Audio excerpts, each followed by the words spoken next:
Hello,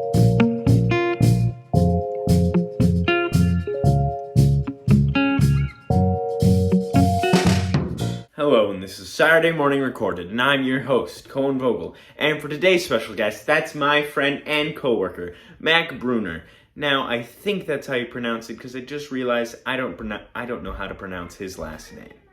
For your weekly tidbit of news, it's that although the double bass may look like violin, viola, and a cello, it actually isn't related directly to them. It's actually in the gamba family, which are other string instruments from the Baroque era of music, and they look really cool, and they have like 6 or 7 strings, but yeah, they're really cool. But yeah, that is what the double bass is a descendant from. It is not really related to the violin, viola, and cello. Here's your special guest. This week's special guest is my friend and coworker, Mack. So, Hello. For your first question, what was your first show that you were a part of in any theater? My very first show. I think that was way back in 4th grade. I was in the Cross Community Theater's production of 101 Dalmatians Jr. If you could believe it, I was cast as a Chihuahua. Yeah. And then for your next question, what made you go into theater or to like just start pursuing theater? Well, I mean, there's a part of it that was like, I don't know what else I'm gonna do with my life, so it might as well be this. But also, you know, I've just had a lot of great people who have told me that it's possible, who have encouraged me to pursue my passions and my dreams, so. And then next question will be, what are some of your favorite moments from some of your previous theater experiences and this year in SBLT? Gosh, there have been just so many, like individual moments. And it can be shows, moments. You Okay, know. well, some of my favorite shows have been my senior year of high school. We did Singing in the Rain, and I got to be Don Lockwood in that. That was a lot of fun. When I was at school here at Northern, I got to do shows like The Hunchback of Notre Dame and Fun Home, which were 2 amazing shows with amazing casts. I felt so great to be a part of those. And then just before I got back here, I did Next to Normal at the La Crosse Community Theater. I got to be the father character in that. That was a whole lot of fun. I felt so honored that I got to do that and be a part of that show. And yeah, no, SBLT, being here and doing this, it's a lot of fun just because, I mean, you get to just play around with your friends and with the people of Aberdeen, and it's a lot of fun. Yeah, I definitely agree with you there. If you could choose a show or role that you would be able to be, or like a dream role of yours, what would that be? Well, I actually keep a list. Oh! And at the very top of that list is Sweeney Todd from Stephen Sondheim's Sweeney Todd.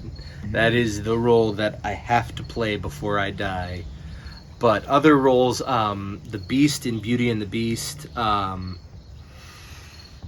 actually crossed a few off. I got to be Frollo in The Hunchback of Notre Dame. I got to be Dan in Next to Normal. Some other ones. Edward Bloom in Big Fish, the musical, would be a dream. Oh, very cool. And then for your final question, what is your favorite book? My favorite book is The Alchemist by Paulo, I believe it's Coelho. Very cool. Thank you. Here's 30 Seconds of Nature.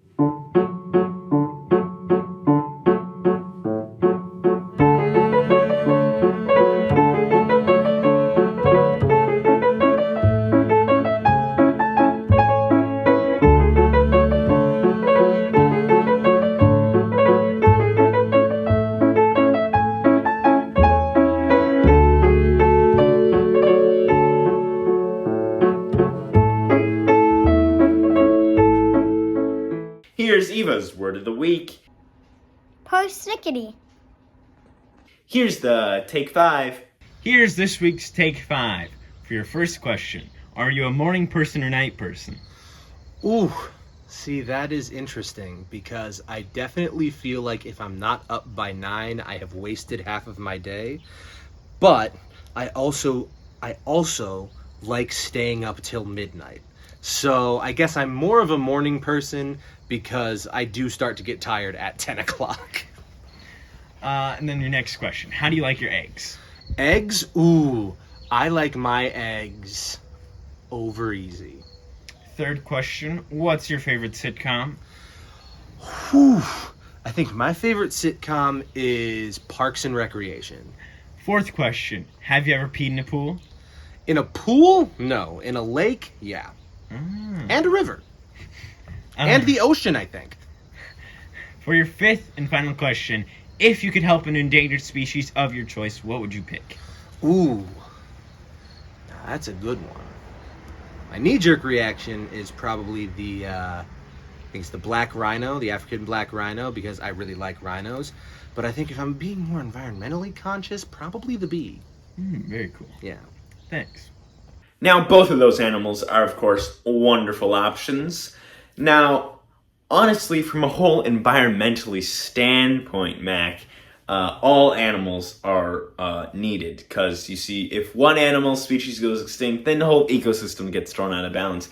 And especially a keystone species like a rhino, they just play such a huge role in that ecosystem that they are also very needed for that environment.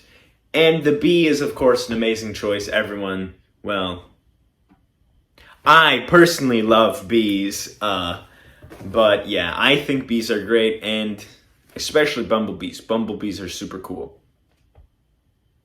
You can help both of those species at WWF.com. For my book recommendation this week, I'll be recommending this book, The Field Guide to Dumb Birds of the Whole Stupid World by Matt Cratch. It's really a very interesting take on birds and bird watching in general. It's a very interesting and adult take on birds because it's a very unique way how he describes some of them. And when you really get down to the basics, you know, his descriptions are pretty accurate sometimes. It's a very interesting book, though. For my adventure this week, I've been going on tour with SBLT. We've been performing our musical How I Became a Pirate all over northeast South Dakota. We went to Hoven, Gettysburg, Bowdle, Groton, Ipswich, and it's just been a blast. I've really enjoyed it, and it's really fun. And we have one more performance that is in Sisseton on Tuesday at 7 o'clock. I really hope you come check it out because it really is a fun show. I'm your host, Cohen Vogel, signing off.